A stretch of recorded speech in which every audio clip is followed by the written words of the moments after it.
see if we can see the views overhead.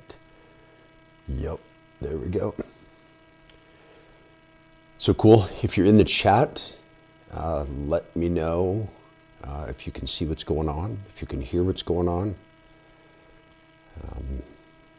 Looks like, yeah, looks like we're live. So we'll just get started. Hey, everybody. Thanks for tuning in today. It's a rainy Saturday afternoon here in Colorado, so I thought I would jump on. It's been a little while, and there's been a bunch of changes and a whole bunch of cool new stuff that I wanted to talk about, and getting ready for some upcoming gigs and some travel and a bunch of stuff like that. So yeah, wanted to jump back on.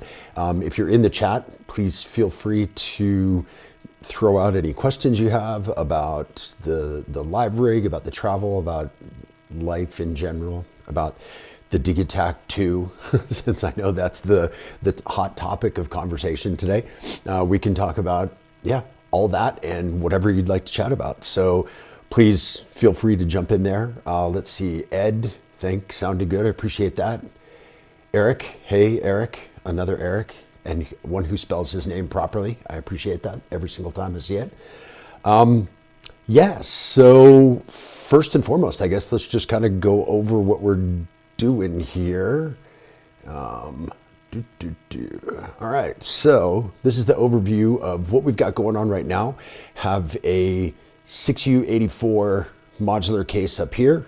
I've got the Octatrack, and we'll talk a little bit more about EasyBot template and how I'm using things and things like that. Digitakt Anniversary Edition here, which will soon, I think, hopefully, be replaced by the Digitakt 2, and we'll talk a little bit about that and why this looks a little bit different. And then, of course, the Oxy 1 down here, sequencing a whole bunch of things, and we'll talk about that as well as some cool ways to use the Oxy 1 or any other external sequencer with the internal sequencer of machines that have them. So we'll talk a little bit about that with the Digitakt, and also with the Swarm, which is now in my case for the first time ever. And we'll talk about that. I pulled it out of the box. That if you look up over my shoulder there, you can probably see there's an empty box right there. That's where the Swarm was, and pulled it out of the box, put it into the case, and we'll talk a little bit about why today as well. And then we'll talk about, of course, travel and gigs, and it's something that I don't think people talk enough about. Is for people who are interested in performing live, they talk a lot about specs of gear and how things work and stuff like that, but not a lot about how to travel, how to do gigs, how to pack your stuff, how to set stuff up for travel, what to bring with you, all that kind of stuff. So figured we'd talk a little bit about that too, because I get asked questions about it a lot, and figured that today would be a good time to chat about it. So yeah, I guess first and foremost, I just wanted to show you something that I was messing around with today that I think is pretty fun, with using sequencers together, and particularly the Electron sequencer with parameter locking, but with external sequencers as well. And let me I'm gonna put this like that. There we go. Now we got both. Cool, handy view. Okay, so so with the Electron sequencer, obviously one of the best things, or like the coolest thing about it, is that you can parameter lock things to individual steps. However, if you're sequencing externally, you're not using those steps. So if we were to go in here and I was to, let's just do this. So let's see, this sequence is going to the kick on here. So if I was to hit play, so you can see that's going to the kick, but the kick is muted because I'm not using the kick track that's sequenced in here right now. So if I was to mute this one and unmute this one, you'll see that we've got a step here, and this one is has some things parameter locked to it. If you notice there, that's why it's not sounding quite the same. But what's really fun is when you unmute this one and you use this one. So if we've got, let's see here. And so I've got this one going on a 7-step sequence, and this one obviously 16 steps. So you can use those two together. But what's really cool with this is that whether or not this is muted, so if I mute this again, and that's just the sequence coming from the Oxy, if I go back into record mode and I hold down that step that has things parameter locked to it, those parameter locks get played by the external sequencer. So if I hold this down, you can hear the delay, the reverb, the overdrive. And then when I let it off, it goes back to the normal sound. So now if we combine that with the two sequences together, now if I hold this down, I'm going to get those parameter lock delays and reverbs just on the external sequence.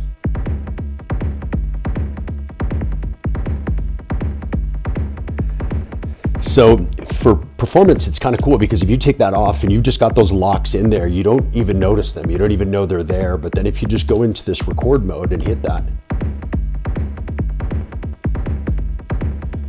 So we can put this into context of some other stuff here.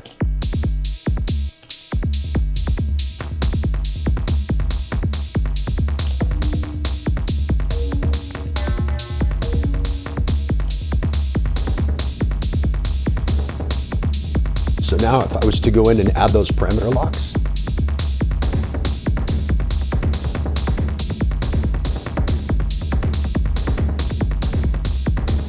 and then take them off. Or let's say I've got my kick muted.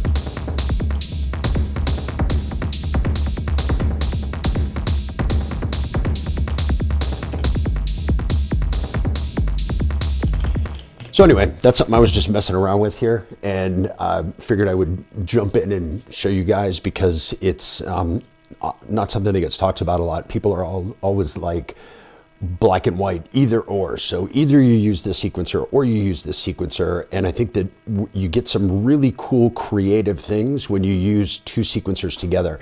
You know, just chatting about the Digitakt 2 that just came out. It's got the Euclidean sequencer in it. That's the same one that they put in the latest update on the analog rhythm. And one of the things that was super cool about that sequencer was that in most Euclidean sequencers, you get one Euclidean sequencer, which means, like, let's say you're doing a 16-step sequence, you put 5 pulses in that, it's going to spread those 5 pulses out over 16.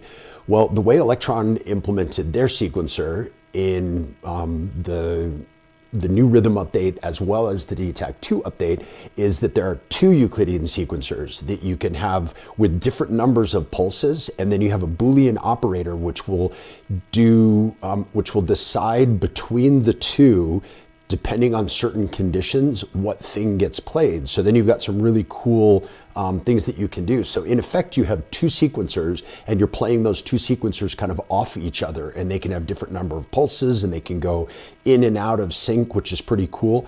And so if you don't have the rhythm and you don't have the Digitakt 2, you can do that by having 2 different sequencers play with each other. Now, you don't have the Boolean operators that influence how they work together, but you do have 2 separate sets of pulses that are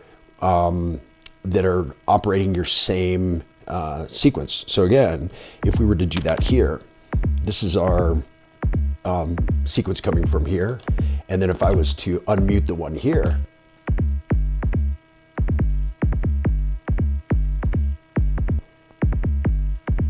and again, because it's not polyphonic, you're going to get one or the other, and basically the external one will override the internal one.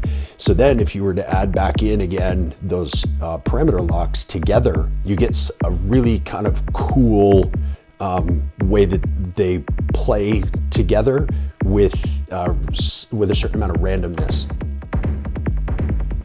Yeah, let's go back to this other view here so you can see. So that's just got those parameter locks on, and then you take them off.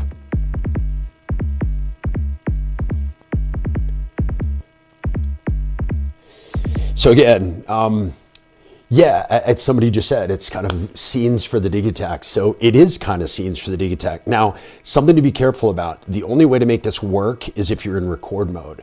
So if you just tap that thing, you're going to take the step off and you've just lost all of your parameter locks. So it's definitely a workaround. This isn't like scenes where like they're always going to be there and they go back to them. So with this, if you hold it down, you get those parameter locks. But if you were to just hit it like that and then go back and hold it down, the parameter locks are all gone. So yeah, it's a way to kind of get around it. It's a way to use your Digitakt in a different way and use your sequencers in a different way. Now, I've been using the quadranted swarm in my case again now, and we can talk a little bit about that as well. But the swarm also has an 8-step sequencer built into it, so it's pretty cool that you can have that stuff set up as well. So if I was to, let's go ahead and go for this. Go back over to my other, yeah, so here we go. So if we turn up the swarm here,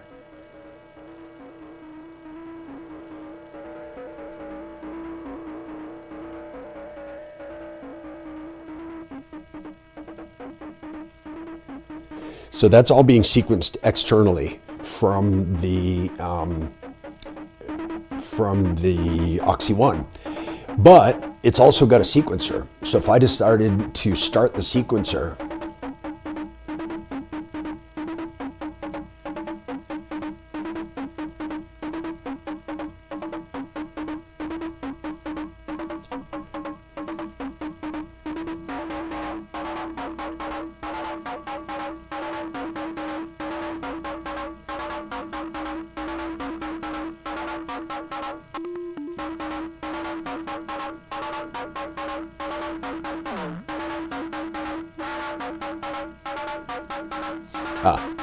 I'm sitting here saying, why isn't the sequencer running?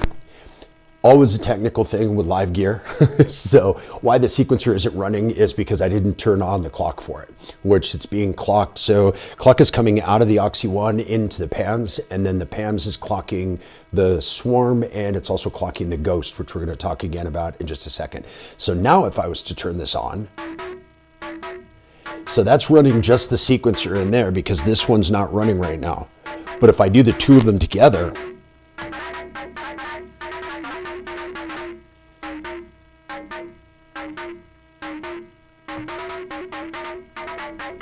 now I've got both of them running together. So if I take these off, that's just the external one.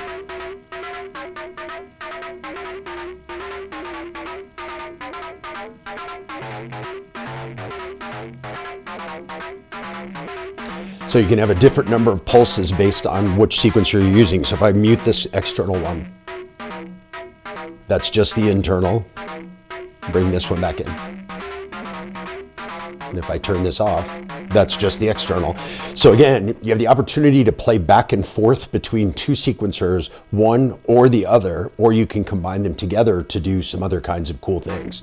So again, pretty cool the way that works here with the Swarm with its sequencer and with the Digitakt and its sequencer. And this works with anything with its own external sequencer. So you're basically in a fun kind of musical way, you're basically kind of confusing the sequencer into saying, okay, well, I'm internal and I'm external, but one overrides the other if it's monophonic. So it's pretty cool. So yeah. Anyway, I just wanted to show you guys that and can put it kind of into context a little bit. So if I was to now, let's see, turn this down a little.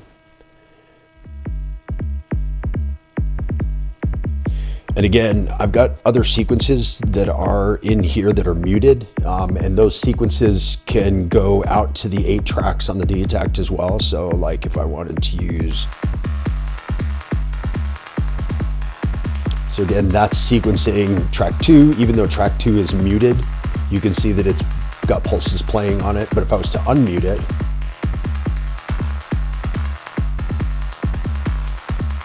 can't hear it as clearly, but there's 2 different sequences playing there as well. Same thing with 3, I can play it here.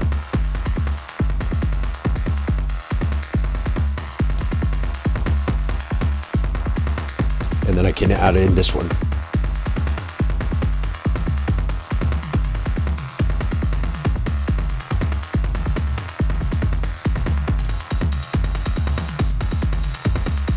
And so that gives you a little context for all of this stuff. Then I've got some other sequences in here. You know, if I just want a straight offbeat hat, so I can include that straight offbeat hat there. And if I want to bring in something a little bit more interesting and layer it with it,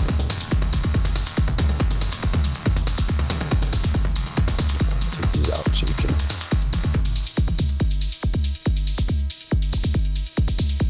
So that's with the 2 hat sequences together.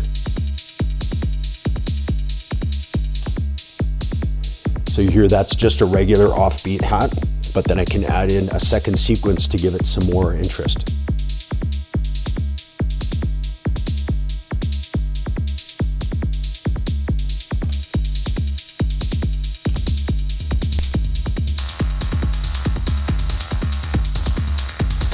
So cool ways, fun ways to do some different things with drums and percussion between 2 different sequencers. Now, you can also do some fun stuff with different timings with melodic stuff as well. So if we go back to the swarm here and we start to play some of this stuff.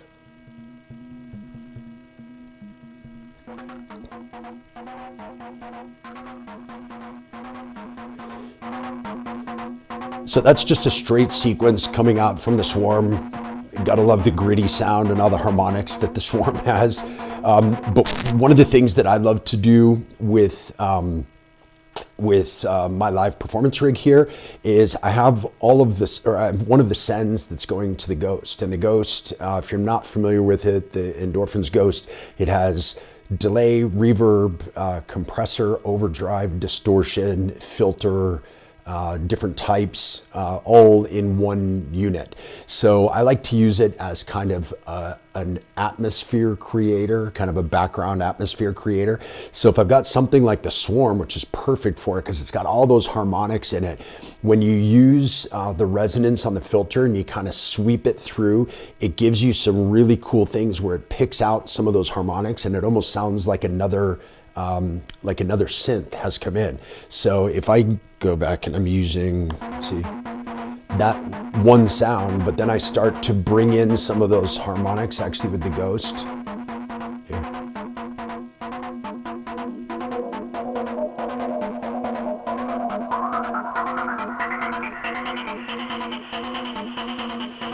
And you can move it.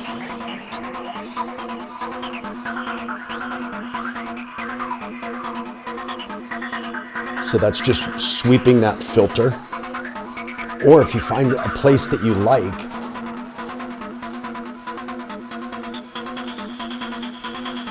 so let's say we like that spot, we can just leave it there. And then we can change things with these filters.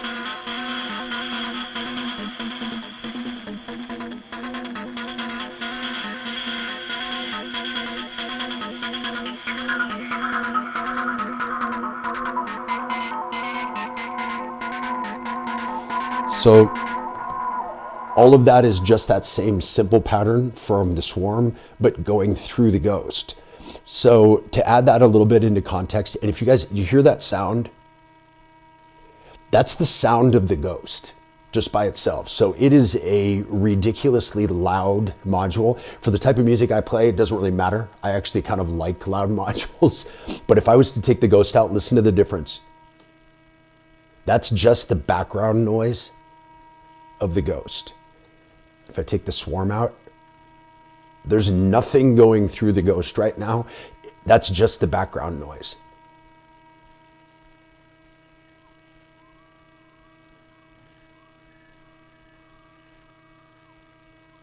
You hear that?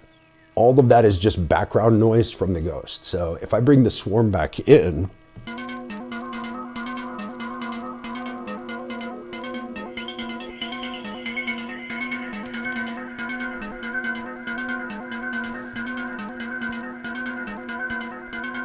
so then let's bring a kick in.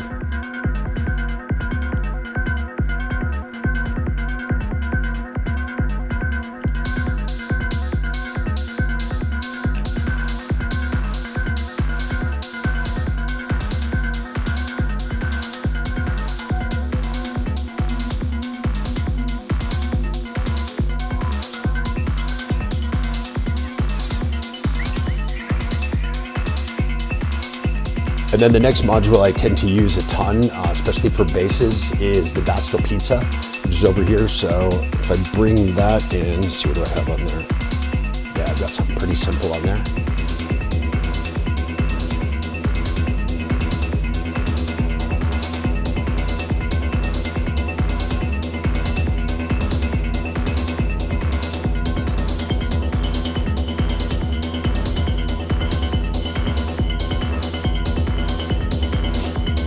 And then of course, everything is going through the Octatrack, so we've got some performance effects here. So let's see.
Yeah, so anyway, sorry, get lost there for a sec.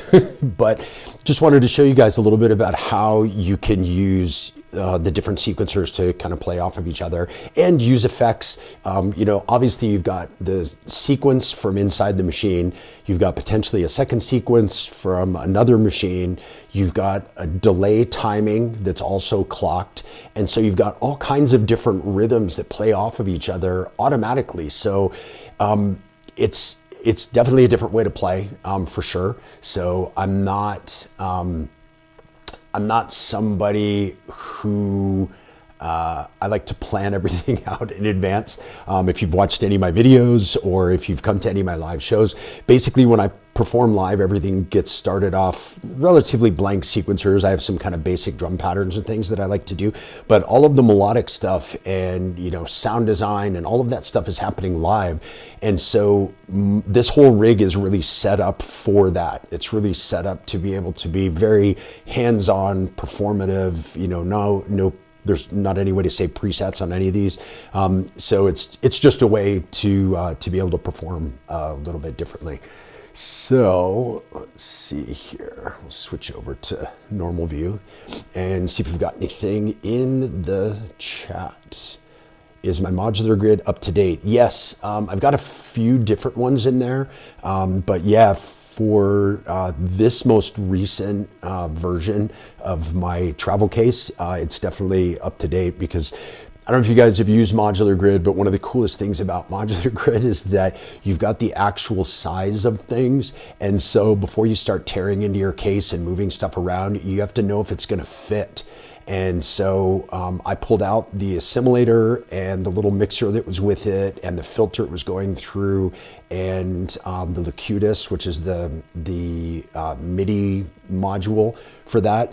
And that was all, so that was in this space right here.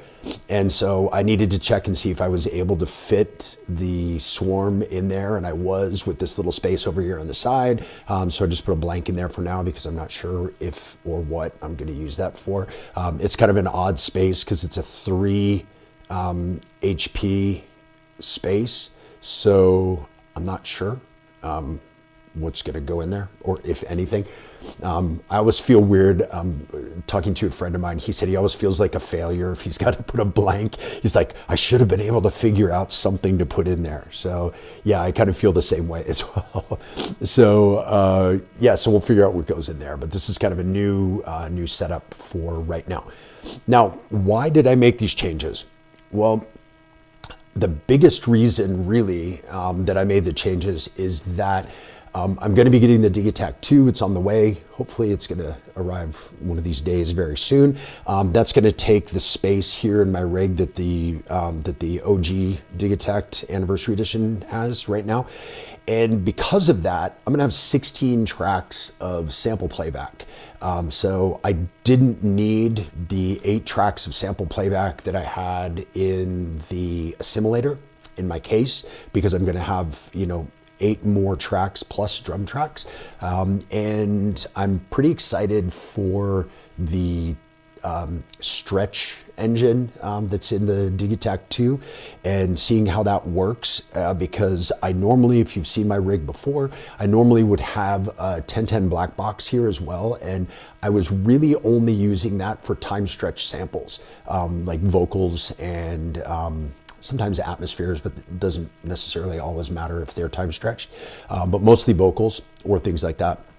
So if I'm able to do that within the Digitakt 2, that eliminates the need for the assimilator and for the black box in this travel rig.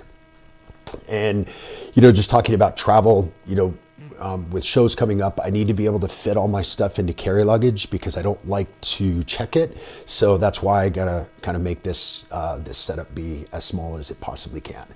So yeah, so let's take a look back at the chat and see what's going here. Oh, sweet, you're gonna be at the Monkey Loft show in Seattle on Memorial Day. Yeah, I'm really excited for that too. It's gonna be a lot of fun. We'll see how tired I am. I'm actually flying straight there from Europe, so hopefully it will be, I think I have a day to rest up in between, so we'll see how that goes. Excited about the Digitakt 2. Need my review. Yeah, I mean, as soon as I get it, I'll let you know what I think about it. But as of right now, everything looks awesome. I mean, for me, it feels like a proper Mark II. So it feels like it's the Digitakt that we know and love, that's just been kind of beefed up everywhere. And a lot of things that couldn't have been done with firmware. I've been seeing that a lot in the chats, that people are like, oh, they should have just done this as a firmware update. And you have to realize that the memory is much less in the OG Digitakt. So there's a lot of things that memory-wise it couldn't do. So now with adding all of that extra memory to the Mark II, they've made it so that it can do a lot of things that that the OG couldn't do. So maybe some of those things will come in firmware updates. I would assume the Euclidean sequencer and yeah, a couple of the other things will probably make their way into a firmware update for the OG Digitakt. But I think that there's a lot of things that it won't be able to do just because of memory. But with the new one, with the 20 gigs of internal memory and 400 megs of RAM, that allows it to obviously have longer samples and stereo samples and things like that. But it also allows it to do other things that the OG couldn't do. So let's see here. This is gold. Oh, awesome. Yeah, it's fun. I mean, it's like this rig is set up to improvise. So what you're hearing is me just kind of screwing around and twiddling, but that's how I play my shows too. So the amount of hours that friends of mine, people like EasyBot and that, the amount of hours that they spend writing tracks to be performed is probably pretty equivalent to the amount of hours that I spend jamming and improvising and figuring out things to be able to do quick live on the fly, little tricks that are performative. And I couldn't do those if I didn't spend a ton of time practicing and playing around with those. So yeah, just different ways to do it. I don't think there's one way that's better than the other. The Milky Way is noisy too. I think Endorphins has some noisy modules. Yeah, it's it comes down to the type of effects that you're using. So if you think about the Ghost, for example, it has so many different things going on circuit-wise in under the hood in one spot. And if you've got you've got distortion, overdrive, and you actually have two different types of overdrive. And then you've got delays and reverbs and different types of filters and resonance in the filters. All of that stuff adds noise. If you think about, even if you're producing in a DAW, think about what happens when you add a saturator, when you add an overdrive, when you add a distortion. Like even within Ableton, you just add like the amp plugin. Instantly your volume goes up and you get all this kind of background noise. Well, that's all happening hardware built into this. And so yeah, it's definitely a loud module, but I like that. The type of music that I play is not very clean. And if I had a really clean signal, I would need other modules to dirty up the signal. Speaking of that, that's actually one of the things I'm super excited made it into the Digitakt 2, and that is the master overdrive it's basically the same thing that you have in the analog rhythm. And that was always one of the secret weapons of the rhythm, was the fact that you had that master overdrive. And anytime I was using the rhythm, whether it was live performance, whether it was for sound design or whatever, I always had that master overdrive. It goes 1 to 127, like everything in Electron World does. And I always would keep it in like that kind of 8, 10, 12 range, just to thicken everything up, to add some more harmonics, to fill up that space between things. Kind of like what I use the analog heat for. That saturator just kind of fills it out and makes it sound more like a proper full track, and it doesn't sound thin like live performances can sometimes sound. So the fact that that made it into the Digitakt, I think, is awesome. It's so cool, just as a simple thing. The other really cool thing that I noticed that the Digitakt has, and it's funny because this has gotten glanced over, but this is a massive deal. The master compressor is the same master compressor that was on the OG Digitakt.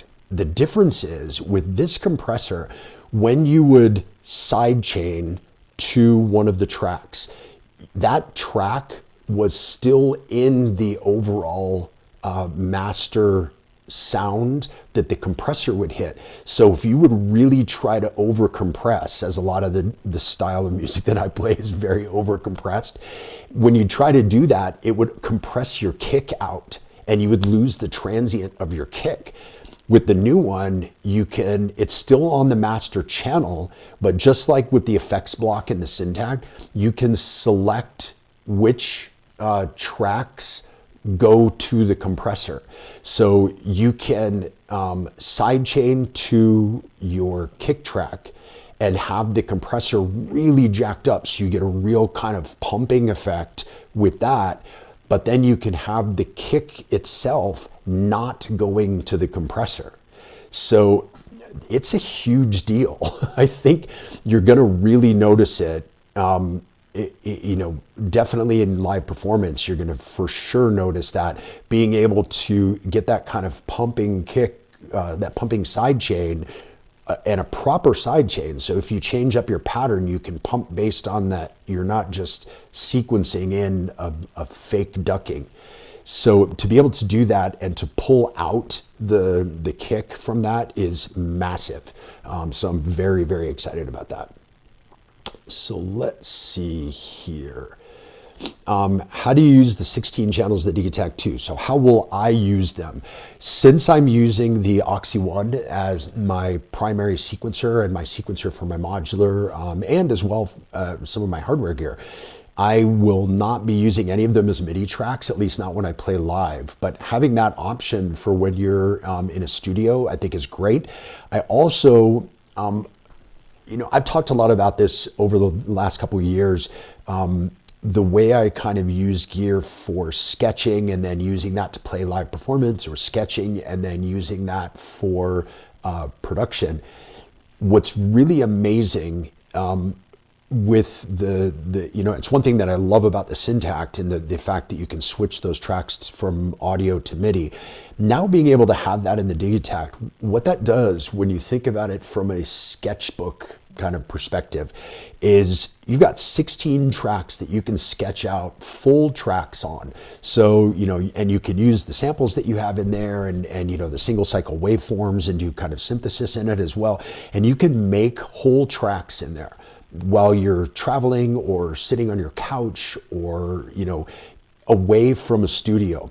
But if you then want to bring that track back into a studio environment and use other synthesizers and not just samples that are in here. So, like for example, let's say I write a bass line and I really love the bass line, but I really want to hear it on my subsequent 37. Well, I can write that bass line and I can dial things in and I can do patterns and I can do Euclidean sequences and I can do all kinds of cool things. And then as soon as I get back to my studio, I just switch the engine from the sample engine to a MIDI, and then I just send that exact thing that I prepared in advance out to my subsequent 37 for production. So it really makes it it makes it into a great sketch pad. The Deluge does the same thing, which I really love. The Syntakt does that same thing.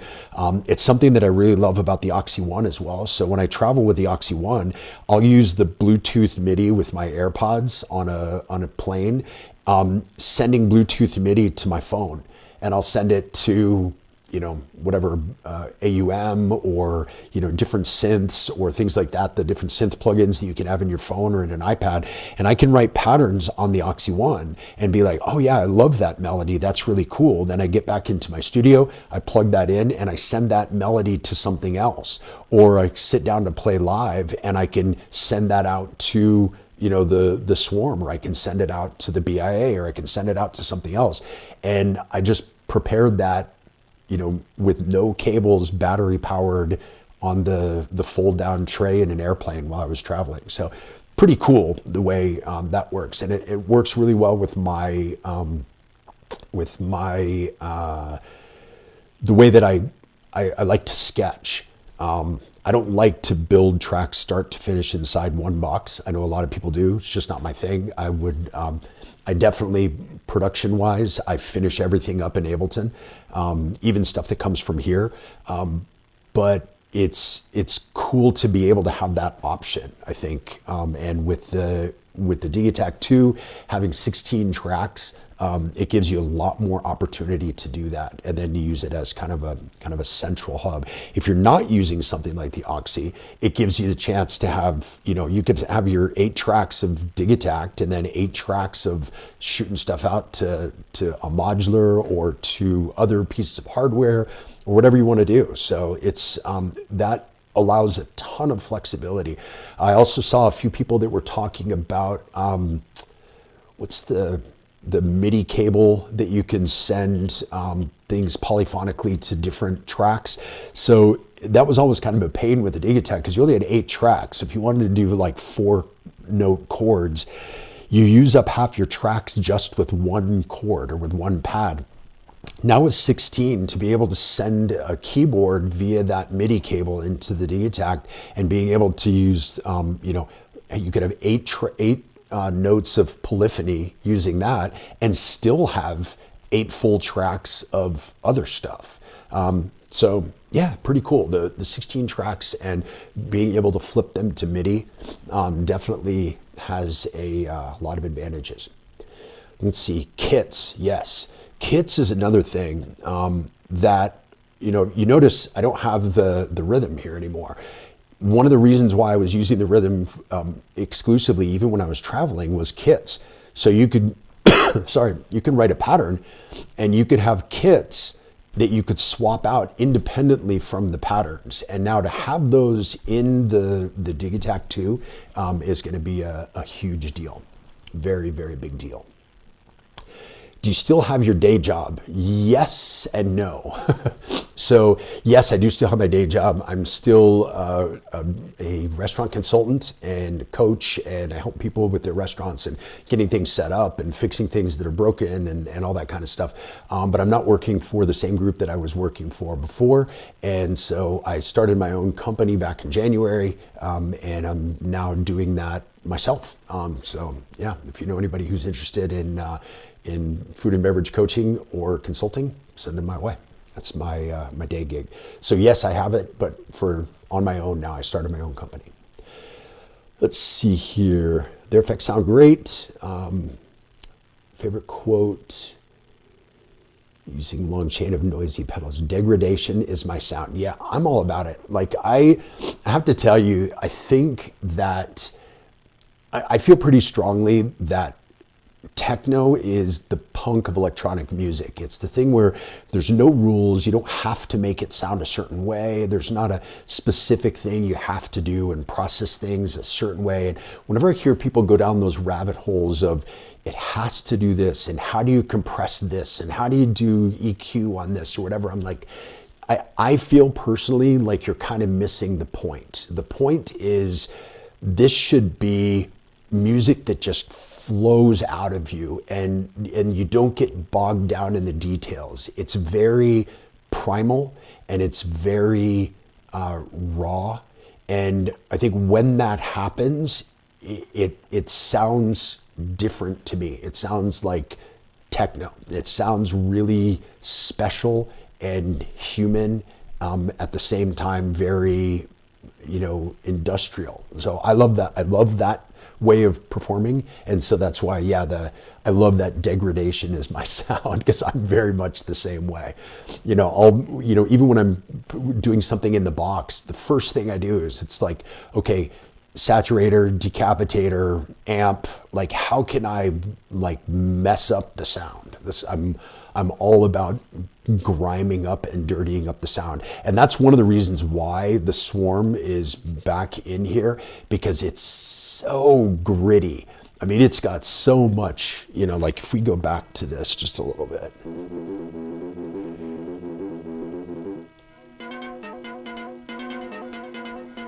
So this is all just coming from the Swarm.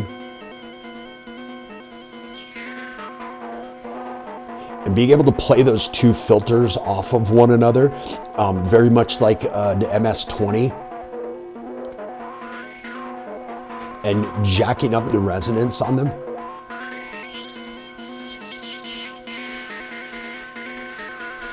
And that's just with that. Then you've got spread on here, which really miss.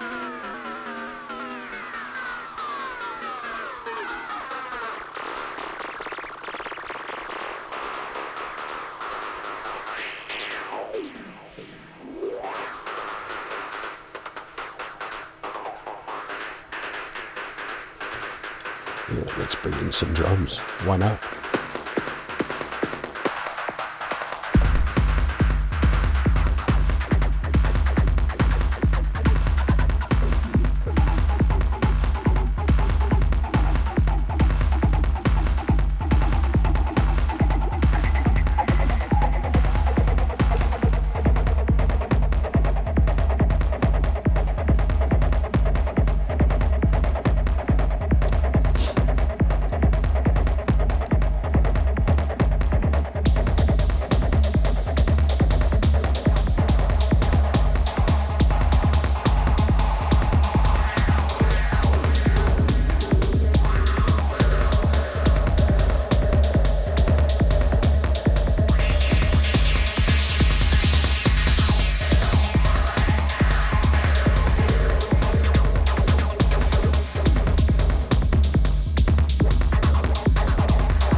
So something I just noticed in the chat, somebody mentioned that they said, wish they never sold their Swarm because they had a problem, they couldn't sequence it properly. This sequencer is, if you've got a DFAM or any of the sequencers that are kind of like, they're not quantized to notes, they're kind of rough around the edges, it makes for a really interesting way that the sequencers work. So if you were to just kind of go with this sequencer, so the way it basically works is you've got 8 steps here, and then you just, and that's going through the ghost, so that's why you've got that, you take that out, you don't have any of that sound. So you can add in patterns. And then these dials dial in the pitch, but they're not quantized, so it's like,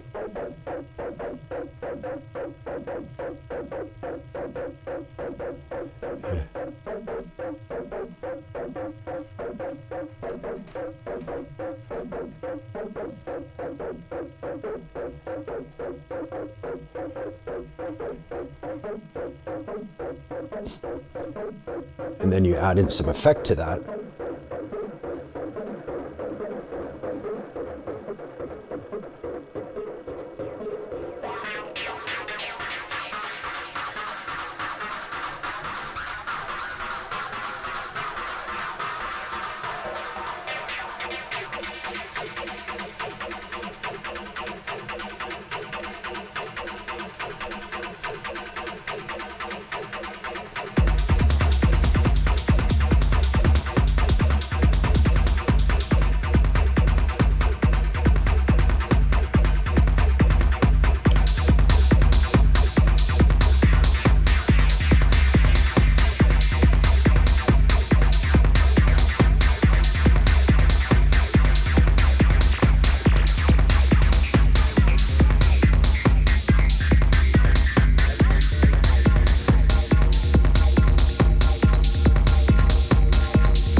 Something else that's really interesting about the Swarm is that it has 8 different sound engines in it. So if you hit shift and then you select on one of these different engines, it gives you different sounds. So right now, the one I usually use the most is called Metal. And it is, yeah, it sounds very metallic. It sounds very kind of FM-y and very kind of industrial metal sounding. So that's the one I tend to use the most. But just to hear kind of some of the difference. So this is the metal one, but there's organ.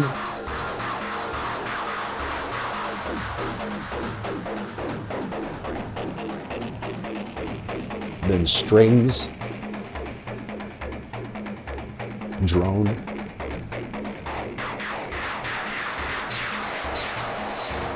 Here, I'll tame these down a little bit so you can hear.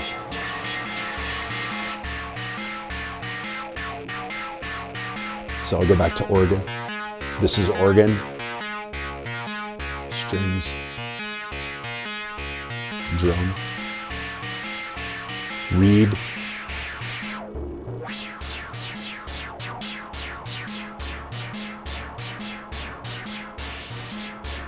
and then metal.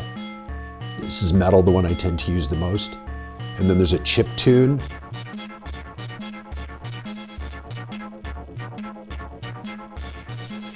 And then grains.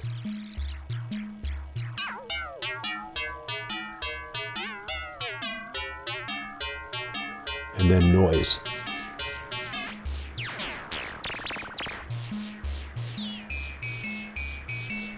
So again, I tend to use the metal one a lot. I love the sound of it.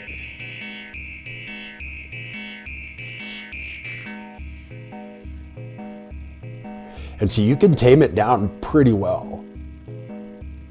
Using the 2 filters, it's really it's very handy.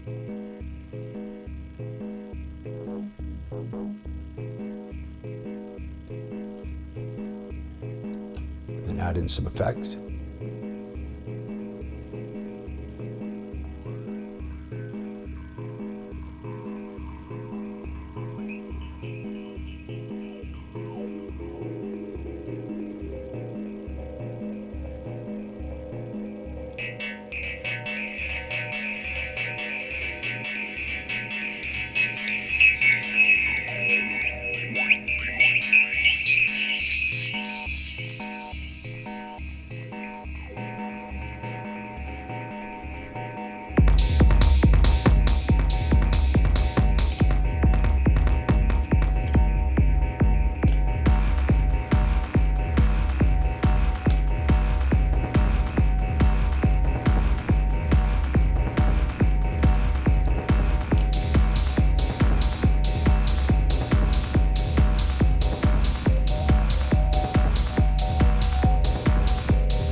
So just to give you another little example of how the swarm works. So the reason it works so well, and if you notice, as I was moving through the filter frequencies on the Ghost, it would pick out like really defined higher register sounds. Those are all the harmonics that it kind of creates naturally. So it's one of those cool things where, you know, a gritty, dirty sound that you start with instead of some sort of a pristine kind of sound gives you a lot more interest later on. And it's one of the reasons why a lot of people are really they really gravitate towards analog synths, is because the analog synths have that grit and sound in them. They've got all of those different harmonics. So then when you start to filter them and you start to add other stuff to them, it gets really super interesting, and it just makes them a lot more fun and a lot more creative, gives you a lot more options. So let's see here. What else do we sound? Or what do we have here? Sorry. Side chaining on the Digitakt 2. Yes, I was talking about the new side chain on the Digitakt 2 before. 8 tracks with multiple personalities. Each track can have a good side and a dark side. Yeah, that's possible too. Let's see here. Is Digitakt 2 going to replace the rhythm and black box for you live? Yes. So being able to have the overdrive that it has, the sidechain compressor that's built into it. You know, I was using the rhythm because I was sending out the kick on a separate channel so that I could sidechain, and it gave me that opportunity. The Digitakt 2 is going to have that internal, which I think is very, very cool. And having 16 tracks gives me the amount of flexibility that I need to be able to perform live and do a lot of improvised stuff. That's why it's also taking the Syntakt out, because I was using the 8 tracks of the Syntakt plus 8 tracks in the assimilator. Now I can kind of make that all work within the Digitakt. And then the fact that it has the stretch, we'll see how it works. I mean, if it works well, it will take the 1010 black box out because I won't need it to stretch the vocal tracks anymore. But if it doesn't work very well, I can always bring that back in because it's pretty small. Let's see here. Possible to produce tracks completely DAW-less and only master them lightly. I find this very appealing, but I'm worried that I'm losing potential quality. So, 2 things in there. Yes, 100%. The stuff that I'm producing now, I'm producing and I'm recording in using just the left and right stereo in. I'm not even multi-tracking a lot of things in now, because I like the idea of recording a live performance. And so yes, it's totally possible to do that. You have to make sure that all your levels are really gain staged properly going in, because you won't be able to mix separately within the box. And you want to make sure that you've got something that's very that's mixed exactly the way you want, so that all you really need to do is master it in the box and kind of take out any weird frequencies that have popped up, add in, you know, any EQ that needs to be done there, saturate kind of depending on what you've got going into it, and then you know, compressor or limiter, you know, whatever you like to put on the end. And you can also mess with some of the stereo stuff as well. If you're using something like Ozone, you can broaden certain frequencies out into the stereo field, which sounds pretty cool as well.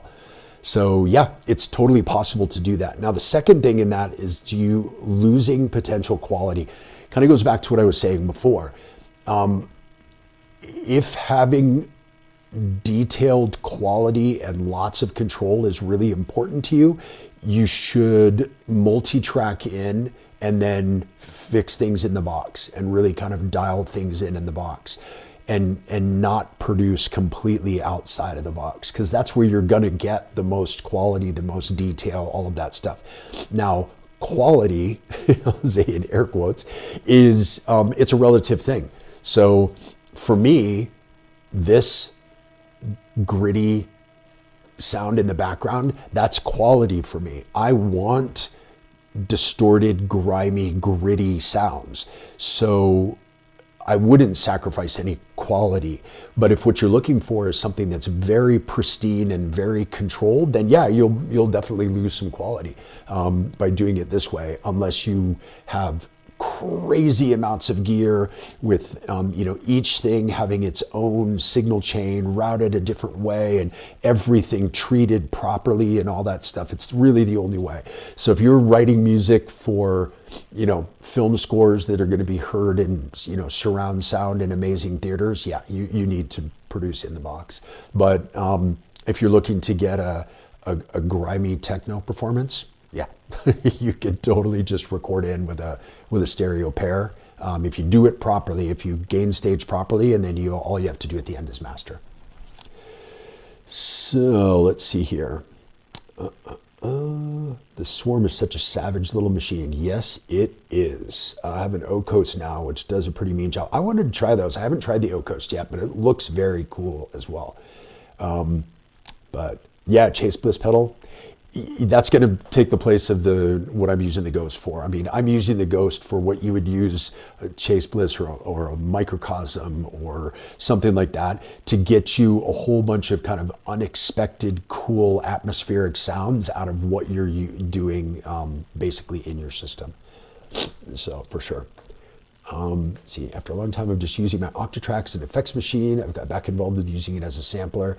And Sample Mangler, I forgot how great that is too. Yeah, it is. it's great you brought that up, because people have been asking, okay, with the Digitakt 2 now, does it replace the Octatrack? Is it the Octatrack killer? And the answer is no. I mean, as with everything that Electron makes, and we'll talk at length about this in a sec, but as with everything they make, everything has its own purpose and its own job. The Octatrack is still the best sample mangler in the Electron world, and for a lot of different reasons. I mean, obviously the way you can actually get much more detailed with your samples, the way that you can really mangle them and chop them up and move them around and stretch and twist and all that stuff is really important.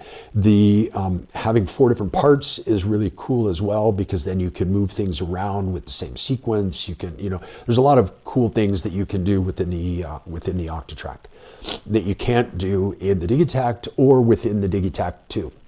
So yeah, so it's not for that. Also, the other things that the Digitakt 2 does not do is you can't do performance scenes, you don't have the crossfader, you don't have the multiple ins and outs, you don't have the different recording buffers, which allows you to do different layers of loopers and all kinds of stuff. So yeah, the Octatrack is a totally different machine. It is other than the fact that it has the Electron sequencer and it's a sampler, it's nothing like the Digitakt or the Digitakt 2. They are their own individual pieces of equipment. Now, I was chatting online with somebody earlier about, it seems like Electron kneecaps their machine, so you have to buy another one. And sure, that's one way to look at it, but I guess it really depends on what you're looking for. I think in this day and age, a lot of people are looking for some reason, and I don't really understand why, but they're looking for one thing to have everything all in one. Now, I get that if that's your one piece of gear and you want something that you can make music on one thing. If that's your thing, get an MPC, get a Machina Plus, get a Deluge, kind of, although it's a little bit more handicapped than in the overall scheme of things. There's a lot of freedom in the Deluge that the others don't have, but it's also, you can't use external plugins. That tiny screen is really hard to do things on. You've got a lot more tracks, but at the same time, you don't have as much freedom with sound design and the synth engines, and they're not the best in the world. So there's not any one machine that does it all. And I don't think there ever will be, because there shouldn't be. And I'll explain why. When you look at, so let's just look at the Digitakt for a second, because this works for all of the Electron machines. So when you have a workflow that if you want to go to your, filter page, you hit filter and you have all your parameters right there in front of you. You've got 8 parameters on the screen, and those correspond to 8 buttons right next to it. So if you want this one that's in the lower right, you're going to move this knob. If you want the one next to it, you're going to move this knob, right? So you've got a ton of functionality with one thing without having to go dive into menus. You go to your amp page, you've got your 8 things. You want to go to your source page, you've got your 8 things. You want to go to your trig page, you've got 8 things. So it's set up very much so that it's like very immediate. I want to adjust the filter, and I'm adjusting. And I can adjust multiple things at once. I can change resonance and cutoff at the same time. I can change envelope amount and cutoff, or envelope amount and resonance at the same time. So it gives you a lot of freedom to do things immediately just on one screen. And sometimes there's a second page, which is only a second tap down. So you go page 1, page 2, and it's very easy to get to. And again, 8 things, 8 knobs. So very simple to deal with. Now, we're not talking so much about the Octatrack here, and I'll mention that in a sec, but all the modern boxes, take out the Octatrack, the Machine Drum, the Mono Machine, they all work this way. So it's very immediate. Whereas when you're on something like the MPC, it does a lot more, but in order for it to do more, and for you to have control over it, they can't have 700 knobs on the face of the thing. So the only way to do it is to do, if you're going to do more than 8 parameters, is to do another layer of menu and then another 8 parameters and another layer. And that's if you've got 8 buttons. With the MPC, I think it only has 4 on the right side. Yes, you have a touchscreen, but again, it's harder to do touchscreen stuff when you're playing live. So if you've got 4 controls and you're trying to change, 40 things, that means you need 10 pages of menu diving to get to them. So what Electron does is they keep things more simple. They limit the number of functions that a certain device can do rather than trying to jam it all into one box. And then it makes the workflow very immediate and very easy to use when you're performing live. Now, the Octatrack was different, and it's an old machine now. It's like 15 years old now, or something like that, 16 years old. And I think they kind of learned their lesson. They said, okay, you know what?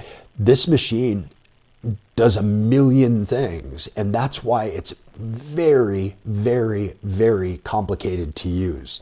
And get set up and dialed in and prepared exactly the way you want it to. And why there's nothing else that does what it does, because it's so complex and so deep. Now, because of that, it's a real pain in the ass to program. It's really hard to get set up. It's very difficult to learn, but that's because you're trying to learn a lot of different things. So you have the choice. You can either have something that's simple and does less, but does it really well. Take, for example, a Moog synthesizer, okay? A mini Moog. Okay, there's no pages, there's no presets, there's no nothing. Everything is on the face of it. It doesn't sample, it doesn't sequence, it doesn't, morph between patches, it's not multi-timbral, it's not, because they decided at Moog years ago, we want this thing to do this one thing really, really, really well. And so you have companies that now make things in a box shape. And because it's in a box, all of a sudden people think it needs to be an all-in-one. It needs to be a groove box. It needs to be, a sequencer, sampler, FM, granular, analog, digital, all the different effects, all the inputs and outputs, all of that stuff. And I disagree. I think, look at the boxes for what they are. The Digitakt 2, they are at their core one-shot sample playing drum machines and samplers. That's why you don't have a lot of the functionality that the Octatrack has. The Octatrack can be that, but it's also a multifunctional sample mangling, looping, effects, flexible unit. So yeah, so really look at the machines for what they are. Pick and choose what you need. Don't look for that one thing that's going to do everything, unless that's what you want. If you want that, you've got some options, but you're going to menu dive. So you've got the MC707, you've got a Deluge, you've got the MPC line, you've got the Machina Plus, trying to think of what else is out there. But those are those kind of all-in-one machines. And that's great. Now you've got the Push 3 as well. So if you want all-in-one, they exist, but they're not very user-friendly because they are all in one. They're trying to do all. And when you try to do all, there's a lot of menu diving involved. So you can either specialize, you can have a specialist, as I like to call these certain machines, or you can have a jack of all trades. Think about it modular. I've got a BIA.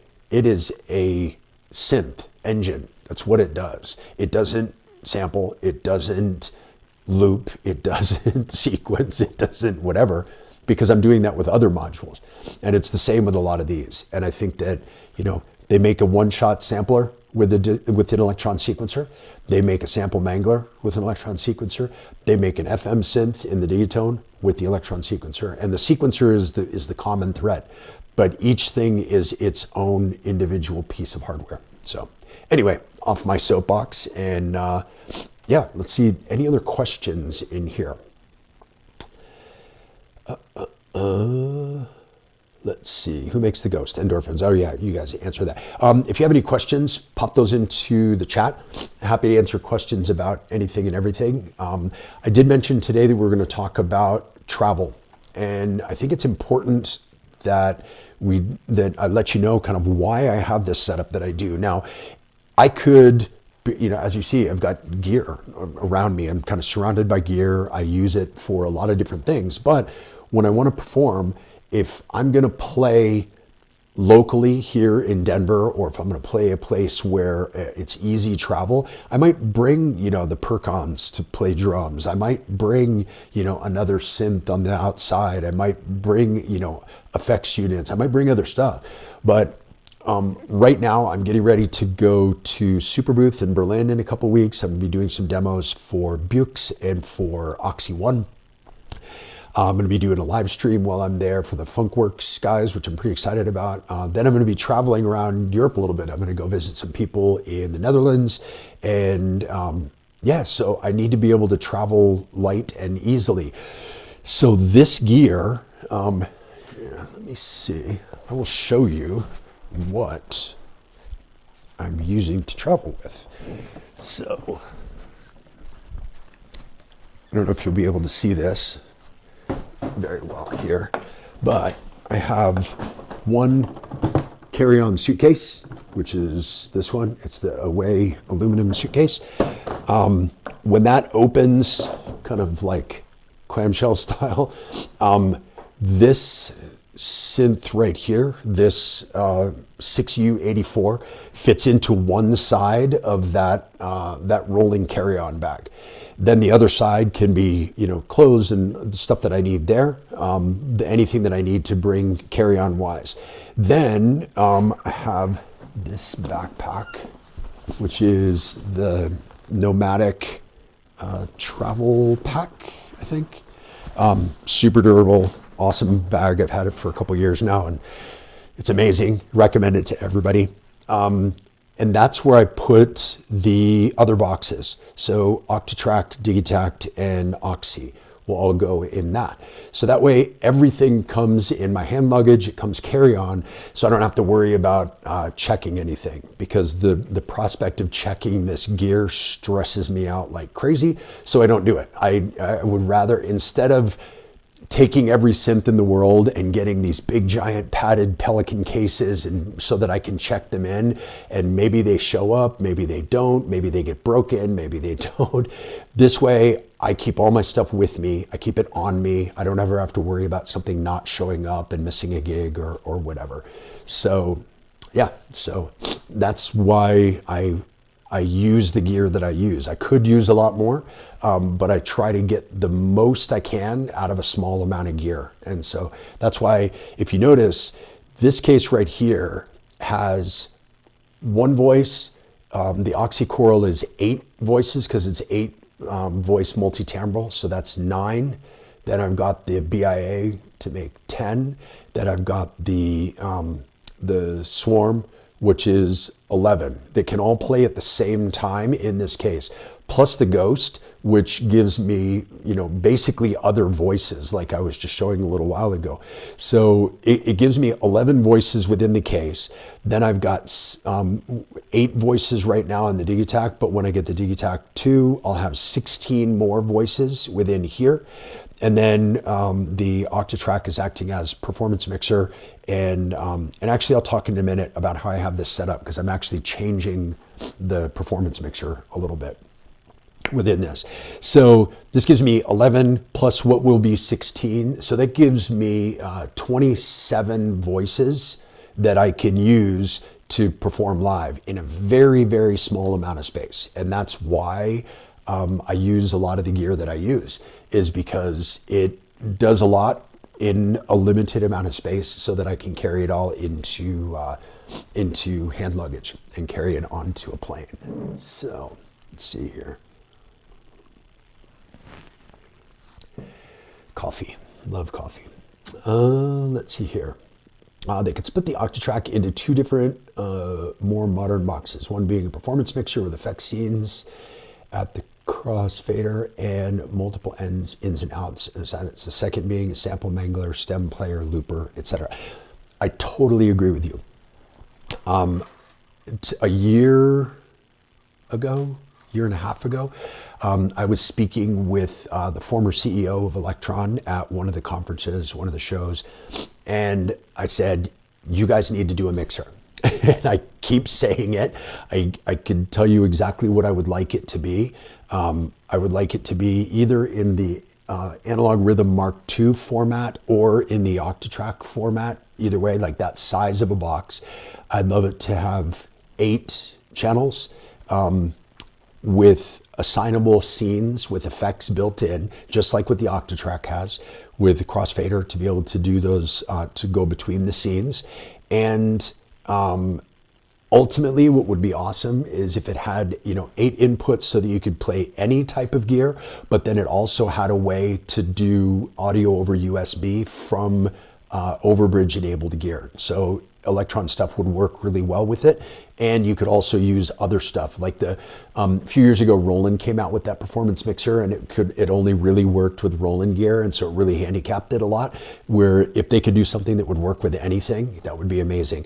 And then I think it should also include the heat saturator, that kind of drive unit that the heat has, the bass mono functionality from the heat, and compressor from the heat. And so that way you could have the effects of the Octatrack mixed, properly compressed and sent out with saturation and maybe an EQ, whatever, but in one kind of performance mixer thing. You could do that without everything else that the Octatrack has, I agree. And then the Octatrack could be its own sample mangler, looper, a whole lot more fun in a second thing. I think, it's funny, we're talking now about them splitting it into multiple units. And just before we were talking about people complaining that they don't cram enough into a single unit. And I think that that's something that they have done a fairly good job of since the Octatrack days, is splitting things out. The one difference, and I did a video about this here on this channel, was the Analog Heat Plus effects. I think that should have been 2 units. It should have been an Analog Heat Mark III, which it should have been the same as the Heat Mark II, but with the bass mono and the compressor, and forget about all the other effects. And then they could have built an effects box that was all of the cool effects with the different effects chains that you could build and do it different ways. But right now, you can't use those effects end of chain. They're not performance effects. So you're not going to use them at the end of the chain where the heat goes. And if you're going to use them then as sound shaping effects, you're not going to use all of the heat bits. So I think they should have made that 2 different machines instead of one, and I would have bought both of them, and they would have made more money off of me anyway. But yeah, and I think the same thing with the Octatrack. I think that when I hope they don't try to make an Octatrack Mark III where they try to cram everything into one box, because it's just going to be another convoluted, twisted up machine. And we want something that's a bit more simple and easy to use, handy. All right, let's see, what else do we have in here? Ask any questions you have, like I said, in here. Otherwise, we can get back into a little bit more music, which we haven't done a whole ton of. So, yeah. So I've been playing around with the Digitakt, trying to get back into using it as the drum machine in anticipation of putting the Digitakt 2 in here. These samples, by the way, that I have in here, I just did my first ever sample pack, which is a sample pack that I sound designed all of the sounds in the Erica Synths Percons. And so these are all samples from the Percons. So what you're hearing here.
So, let's see.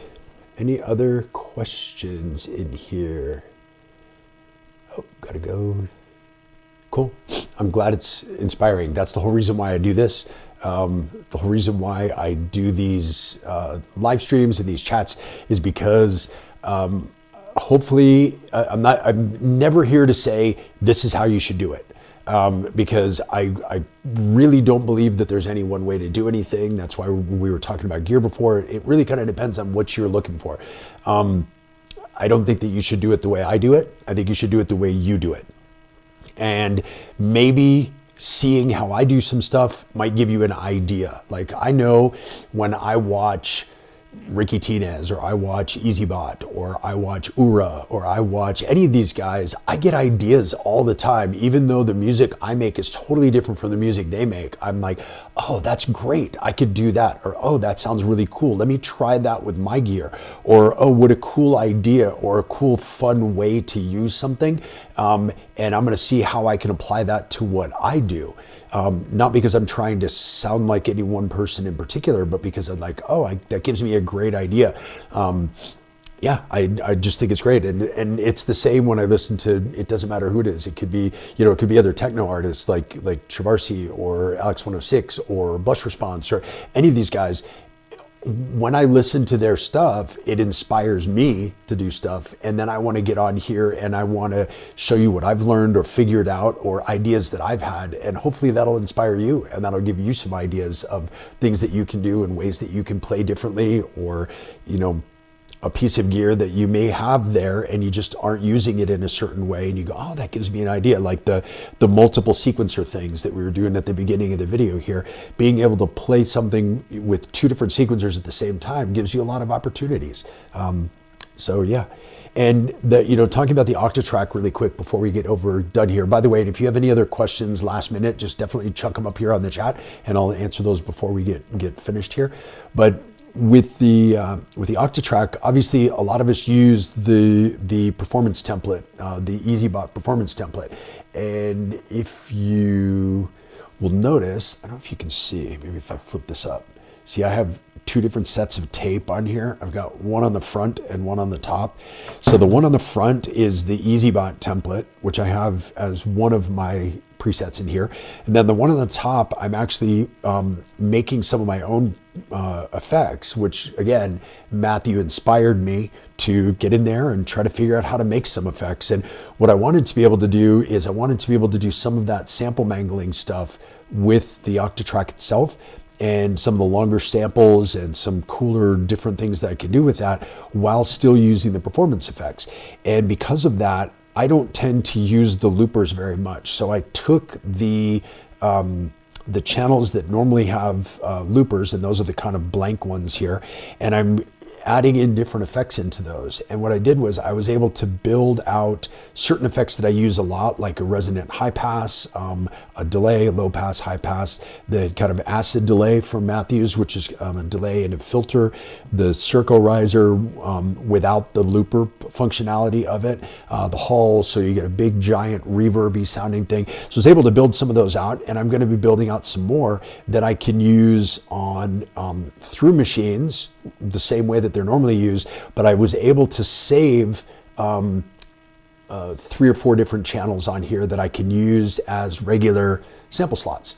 So I'm going to experiment with using those, and if it ends up being a total disaster, I'm going to go back to using Matthew's template, the EasyBot template, because it's genius already the way it is. But I figured, hey, I want to learn something new, and I was inspired by what Matthew's doing. So yeah, any other questions on here? Looks like, oh, me and EasyBot live at the same time. All right, well, I think I'm going to call it, because I'm going to switch over and say hey over there and listen to what Matthew's got going on today. So thank you guys very much for tuning in. I really appreciate it. And if you have any other questions, please feel free to chuck them down there. One thing before we go, just to let you know, I do have my Patreon up and running. So if you'd like to jump on the weekly calls that we do over there, it's a lot of fun, and it's kind of like this, except it's more interactive. So you can be on there, ask questions. I can listen to things. We can bounce back and forth, which is tons of fun. We do those on Saturday mornings. And then I'm doing one-on-one coaching. So if you've got, if you want to do some Zoom calls where we go over your gear, or I show you something specifically, or we can kind of work through something or talk about gear or whatever you want to do, we can do that as well. I also have on my website, circlelive.com. If you go to circlelive.com/shop, there's a merch store that's up now with sweatshirts like this. There's t-shirts, hats, notebooks, a couple of other random things. There's a cool bomber jacket, some of that stuff. So go check that out. And there's also over there my first ever sample pack, and that's the one that was built off of the sounds that I designed on the Percons, and that's what I was using in the Digitakt today. So if you're interested in that, go ahead over and pick that up. It's actually on sale for 50% off right now, just to launch it, because I want to get the sample pack out there and get some feedback on it if I can, which would be awesome. And then if you'd like, there's also some affiliate links down in the description here. If you want to pick up any of the equipment here, I have an Oxy One affiliate link now as well, so you can get 5% off the Oxy One if you buy it directly from them. So I'll put that down there as well after this video is completed. And yeah, you can get stuff from Perfect Circuit or Zounds, or there's all kinds of stuff as well. So but yeah, thank you guys very much. I appreciate you hanging out with me, and keep an eye on the channel, because I'm going to be doing a lot more stuff now going forward, as well as some vlog stuff from Superbooth and from my travels coming up. So I'm excited to get that out there as well, because I don't think there's enough showing the kind of behind the scenes of actual performing and doing that stuff. So I'll be doing that a bit more as well. So thank you guys very much. If you're going to be in Seattle on Memorial Day, hope to see you out there at Monkey Loft, which would be tons of fun as well. And if you're in Berlin at Superbooth, definitely come say hi, introduce yourself. I love meeting people who watch the channel. Still blows me away that people actually watch these things. So yeah, I love meeting human beings and getting to know the people. So thank you guys very much. And I will see you again. I'll be doing a bunch more of these. So thanks very much again. And I'll